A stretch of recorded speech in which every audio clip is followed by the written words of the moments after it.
नहीं पता एसआईआर क्या है तो ये वीडियो आपके लिए है। मैं इंजीनियर मौज़म चेयरमैन नजीबाबाद आपसे एसआईआर के बारे में कुछ ज़रूरी बातें करना चाहता हूँ। एसआईआर के बारे में जैसे कि प्रक्रिया चल रही है, सभी को कुछ ना कुछ कन्फ्यूज़न है, इसलिए इसके बारे में बात करना मुझे ज़रूरी लगा। एसआईआर को 2 हिस्सों में डिवाइड करते हैं। जिनका खुद का नाम या उनके माँ बाप का या दादा दादी का नाम अगर 2003 की लिस्ट में है तो पहले उनकी बात कर लेते हैं। अगर लिस्ट में उनका नाम है तो सिर्फ उसकी फोटो स्टेट बीएलओ को देनी होगी। इसके अलावा कोई आईडी आपको नहीं लगानी होगी, मगर फॉर्म जरूरी भरना होगा। अब बात करते हैं जिनका खुद का नाम या माँ बाप का नाम या दादा दादी का नाम 2003 की लिस्ट में नहीं है, उनको हम 3 पार्ट में डिवाइड करते हैं। 1 जुलाई 1987 से पहले जिनका जन्म हुआ है उन्हें सिर्फ एक आईडी लगानी है अपनी।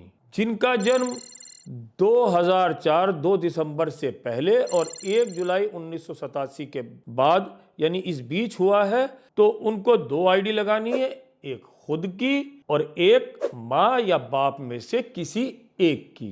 अब जिनका जन्म 2 दिसंबर 2004 के बाद हुआ है उनको 3 आईडी लगानी होंगी, एक अपनी माँ की, एक अपने बाप की। अब बात कर लेते हैं जो आईडी में से कोई एक आईडी हमें लगानी है। ये 10 आईडी हैं, इन्हें अच्छी तरह देख लीजिए।